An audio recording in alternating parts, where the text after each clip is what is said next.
Mypadu road extension సందర్భంగా ఆంజనేయ స్వామి దేవస్థానానికి సంబంధించి బయట ప్రహరీయే దేవాలయానికి సంబంధించి ఎక్కడ తాకల ఆ రోజు ప్రహరీని మాత్రమే తీసి నిర్మాణం చేయాలని, ఎందుకంటే రోడ్ చేయడం తీయాలి కాబట్టి దాన్ని తీసి దాన్ని నిర్మిస్తున్నాం మళ్ళీ అని చెప్తే కూడా నా మీద రకరకాలుగా నేను గుడిని కొట్టేస్తున్నానని రకరకాలుగా కొన్ని ఎదవ ఛానళ్ళు కొంతమంది దాన్ని ఏదో పెద్ద నేను గుళ్ళు కట్టేస్తున్నానని, మా పార్టీ ఏదో దేవాలయాల మీద ఏదో ద్వేషమని రకరకాలుగా నా మీద మాట్లాడిన వ్యక్తులు ఈరోజు అదే గోడని, అదే దేవాలయంకు సంబంధించిన ప్రహరీని గతం కన్నా అసలు గతంలో ఇక్కడ దేవాలయం ఉన్న సంగతే చాలా మందికి ఉంది, ఇక్కడ ఉన్న వాళ్ళు తప్ప బయట ఎవరికి దేవాలయం లాగా కనిపించే పరిస్థితిలో లేని దగ్గర నుంచి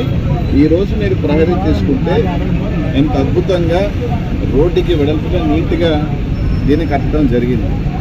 అంటే ఒకసారి ఒక మాట అనేటప్పుడు, ఒక నింద వేసేటప్పుడు అందరం హిందువులమే, అందరం దేవుణ్ణి కొలుస్తాం, పొద్దున్నే లేచి కేవలం బీజేపీకో ఆర్ఎస్ఎస్లో కండు వేసుకున్నంత మాత్రానే వాళ్ళనే దేవుణ్ణి కొలుస్తారు, వాళ్ళకే పొద్దున్న లేస్తే భక్తులు, పరువులంతా దేవుణ్ణి కొలవరు, పరువులందరూ హిందువులు కాదు అని దాన్ని కూడా రాజకీయం చేస్తే ఆ దేవుడు కూడా చూస్తూ ఉంటాడు, దాన్ని కూడా చీప్ చేస్తే భగవంతుడు కూడా చూస్తూ ఉంటాడు. ఈరోజు కనీసం ఇప్పుడైనా వచ్చి బాగా కట్టారని చెప్తే సంతోషం. మీరు చూడండి, ఇది మొత్తం మీరే తీసుకోండి, గతంలో దగ్గర వాళ్ళ వీడియో ఉంటే తీసుకోండి, గతం కన్నా ఇంకా మంచిగా నూతనంగా బాగా దీన్ని కట్టడం జరిగింది. నెల్లూరు నగరానికి సంబంధించి ప్రతి దేవాలయంలోనూ బాగుండాలి అని, ప్రతి టెంపుల్ బాగుండాలని నిధులు తీసుకురావాలనుకున్నాను. నూతనంగా వీళ్ళకి తెలుసో తెలీదు అనిల్ కుమార్ని ప్రహరీ కూల్చడానికి ఓ అని మాట్లాడిన మీరు వీళ్ళకి తెలుసుకోండి, నా సొంత గ్రామంలో ₹1 ఎవరి దగ్గర తీసుకోకుండా సొంతంగా దేవాలయాన్ని నిర్మించే వ్యక్తిని నేను. నా గ్రామంలో దాదాపు ఒక పెద్ద రామాలయాన్ని నా సొంత నిధులతో ఎక్కడా ఫండ్ కూడా తీసుకోకుండా నిదానంగా అయినా సరే దేవాలయాన్ని నిర్మిస్తున్న వ్యక్తిని నేను. అనేక దేవాలయాలకి సరే కొంత సహాయ సహకారాలు చేస్తాం, అది పక్కన పెడితే సొంత దేవాలయాన్ని ఆఖరికి మీరు మాట్లాడుతున్న మీరు కూడా ఇప్పుడు గుడికి సంతాయించుంటారో సాయం చేసుంటారో నాకు తెలియదు.